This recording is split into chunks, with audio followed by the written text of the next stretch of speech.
نبی پاک صلی اللہ تعالیٰ علیہ وسلم نے فرمایا ہے کہ میں اخلاق عالیہ کی تکمیل کرنے کے لیے دنیا میں آیا۔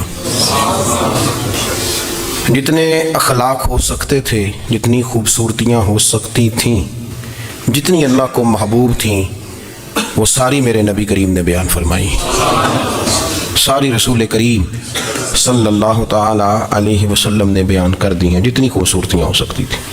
کچھ لوگ ایسے ہوتے ہیں جو بیچارے بائی نیچر ہی کچھ پریشانیوں کا شکار ہوتے ہیں، اور قرآن مجید نے جو ارشاد فرمایا نا کہ کچھ لوگ نفس کی خواہش کو اپنا خدا بنا لیتے ہیں، تو وہ بلا وجہ بھی بہت ساری باتیں کرتے ہیں جن کا کوئی وجود نہیں ہوتا۔ عورت کو حقوق دلانے کے لیے بہت سارے لوگ بہت ساری غلط باتیں کرتے ہیں۔ جو لوگ یہاں سے کسی کو لے جاتے تھے نا دبئی دھوکہ دے کے، اور لے جاتے تھے یورپ میں، عرب ممالک میں دھوکہ دے کے لے جاتے تھے، تو وہ بھی کوئی خواب ہی تو دکھاتے تھے کہ اتنے لاکھ تنخواہ ہوگی، اتنا کچھ ہوگا۔ وہاں جا کے پتہ چلتا تھا کہ جیب سے بھی دینے پڑیں گے کچھ۔ بہت سارے لوگ ایسے ہوتے ہیں، وہ سارے خوبصورتی کے نام پر ہی دھوکہ دیتے ہیں۔ آپ کو پتہ ہے کہ جو آدمی کسی کو لالچ دیتا ہے تو کسی کو لوٹنے کے لیے اسے لالچ دینا بڑا ضروری ہوتا ہے۔ لوگ پہلے لالچ دیتے ہیں، پھر لوٹتے ہیں۔ پہلے مکمل لالچ دیتے ہیں، یہ چیز مل جائے گی، یہ چیز مل جائے گی۔ لوگ مکمل لالچ دیتے ہیں، اس کے بعد پھر لوٹتے ہیں۔ اور اگر لالچ نہ دیں تو کوئی آدمی قابو آئے گا؟ لوگ لوٹتے ہیں لالچ دے کر۔ اچھا، اب وہ جو جس کو لالچ دیا جا رہا ہوتا ہے وہ کہہ رہا ہوتا ہے کہ نہیں نہیں تمہیں نہیں پتا، وہ اس وقت ماننے کو تیار نہیں ہوتا۔ وہ کہتا ہے اتنی خوبصورت باتیں کر رہا ہے، اتنی اچھے پیغام دے رہا ہے، تم میرے دشمن ہو، تم مجھے منع کر رہے ہو۔ ہوش تب آتی ہے کہ جب سب کچھ لوٹ جاتا ہے۔ عورت کو ویسے بھی قابو کرنا بڑا آسان ہوتا ہے۔ اعلیٰ حضرت بریلوی رحمۃ اللہ علیہ فرماتے ہیں بیٹیاں نازک شیشیاں ہوتی ہیں، ان کو تو ذرا سی چوٹ لگے تو ٹوٹ جاتی ہیں۔ دیکھیں کتنا بڑا جملہ کہا بریلی کے امام، نازک شیشیاں، ذرا کوئی آدمی گمراہ کرتا ہے، ذرا خراب کرتا ہے۔ اب دیکھیں نا، یہ جو بچیوں کو بچے مس گائیڈ کرتے ہیں، انہیں بڑے بڑے خواب دکھاتے ہیں، وہ بیچاری ماں باپ کو چھوڑ کے، بہن بھائی کو چھوڑ کے اس کے ساتھ شادی کرتی ہے، پھر جو اس کا بعد میں اشر ہوتا ہے، آپ ادلیاں نو سردار پہن تکے تے شرما والیاں نو جھوٹے ڈولیاں دے۔ پھر وہ بیچاری ماں باپ رکھتے نہیں، وہ ظلم کرتا ہے، تو کتنی بڑی تکلیف میں وہ بچی آ جاتی۔ نازک شیشی ہوتی ہے نا تو ٹوٹ جاتی۔ یہی حال اب جدید خواتین اور یہ جو کچھ اینکر پرسن ہیں، یہ اصل میں نا یہ آپ کو سیاست سکھاتے ہیں، لیکن یہ مادر پیدر آزاد لوگ ہیں، بالکل آزاد۔ یہ تو علماء شور نہ کریں، بات نہ کریں، گفتگو نہ کریں، مشائخ بات نہ کریں، اور یہ جو کچھ سنجیدہ اور دینی طبقہ ہے یہ کوئی شور نہ کرے، یہ تو روڈوں پہ ننگے ہو کے آ جائیں معاذاللہ۔ خوفناک نظریہ رکھتے ہیں یہ لوگ۔ عورت کو کہتے ہیں تیرے حقوق ہم تجھے لے کے دیں گے۔ مثلاً وہ کون سا حق ہے جو تم نے لے کے دینا ہے؟ میرے نبی کریم صلی اللہ علیہ وسلم اس کو بیٹی بھی بنایا ہے، اس کو بہن بھی بنایا ہے، اس کو ماں بھی بنایا ہے، اسے بیوی کا عالی شان رتبہ بھی عطا فرمایا ہے۔ اور چونکہ بیٹی کا بھی حق بڑا بیان کیا جاتا ہے، بہن کا بھی، ماں کا بھی، اور بیوی کے معاملے میں لوگ سمجھتے ہیں کہ زیادہ بات نہیں کرنی چاہیے، شاید مسئلہ خراب ہو جائے۔ حالانکہ نبی پاک صلی اللہ تعالیٰ علیہ وسلم نے بیوی کے بارے میں پتہ کیا فرمایا؟ فرمایا جب تم نکاح کر لیتے ہو تو اپنا ایمان محفوظ کر لیتے ہو۔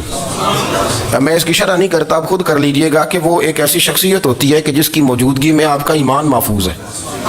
اب میں نہیں سمجھتا کہ اس سے بڑی بات کوئی اور ہو سکتی ہے، جس کی موجودگی میں آپ کا ایمان، اور بھائی یہ حدیث پاک عرض کر رہا ہوں، نکاح جب کوئی کر لے تو اس نے اپنا ایمان مکمل کر لیا۔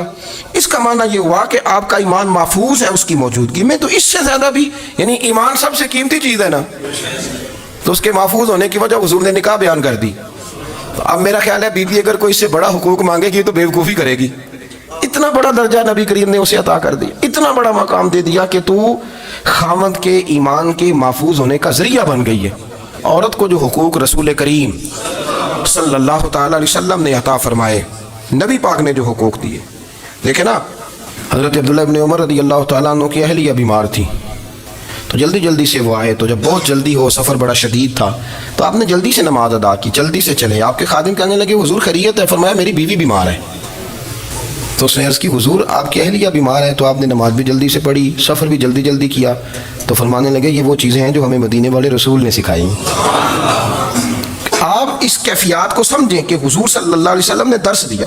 اور پھر ایک اور بہت بڑی بات، یہ فضیلت کسی اور کو نہیں دی، جو عورت کو حضور نے فضیلت دی، یہ فضیلت کسی اور کو نہیں دی. کبھی حضور نے فرمایا کہ تمہارا ابا تمہارے ساتھ ہے، بہت سخت رویہ کرے تو تم نے اس کو اس سختی پر داد دینی ہے.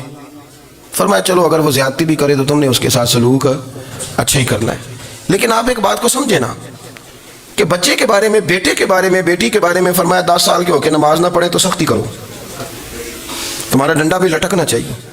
بہت سارے جگہوں پہ بہت سارے لوگوں کے لیے سختی کا حکم دیا، لیکن عورت کے لیے حضور نے جو جملے کہے، اصل میں ہم سمجھتے ہیں کہ یہ ایک بات ہے، مشہور ہو گئی ہے روایت حدیث، تو بس اس کے پس منظر پر اور جملوں کے حسن پر شاید معاذ اللہ غور کرنے کی ضرورت نہیں. ذرا اس لفظ کی تاثیر پر غور کریں. حضور نے فرمایا عورت ٹیڑھی پسلی سے پیدا کی گئی ہے، یہ ٹیڑھی ہے، کو سیدھا کرنے کی کوشش کرو گے تو ٹوٹ جائے گی. تو حضور پھر ہمارے لیے حکم کیا ہے؟ فرمایا جیسی ہے تم اسی کے ساتھ نبھا کرو. آپ سمجھیں کہ اتنا محفوظ حضور نے درجہ دے دیا بی بی کو، اتنا محفوظ کہ فرمایا غلطی بھی ہو تو میرے غلاموں تم اس کے ساتھ نبھا کرو، گزارا کر لو. کو کیا اور حق چاہیے عورت کو جس کو اس کی غلطیوں سمیت نبی پاک نے قبول کرنے کا حکم دے دی، اس کی کمزوریوں سمیت قبول کر لو. اب اس کو اور کیا کوئی کمزوریوں سمیت قبول کرتا ہے؟ کبھی آپ دکان پہ بیٹھے ہو تو آپ کہیں بھی اس میں یہ بھی غلطی، میرے مال میں یہ بھی کمزوری ہے، یہ بھی کمزوری ہے، یہ بھی کمزوری ہے، تو کر لے قبول. کرتا ہے کوئی؟ کوئی شخص ایسا ہو جو کسی چیز کی کمزوریاں بیان کر کے کیسے قبول کرو؟ پر رسول کریم صلی اللہ تعالیٰ علیہ وسلم نے نا ہمیں سبق دیا، حضور نے ہمیں درس دیا، نبی پاک نے ہمیں پیغام دیا. فرمایا یہ ٹیڑھی ہے، سیدھی کرنے کی کوشش کرو گے تو بیچاری ٹوٹ جائے گی، تو اس کے ساتھ نبھا کر جاؤ.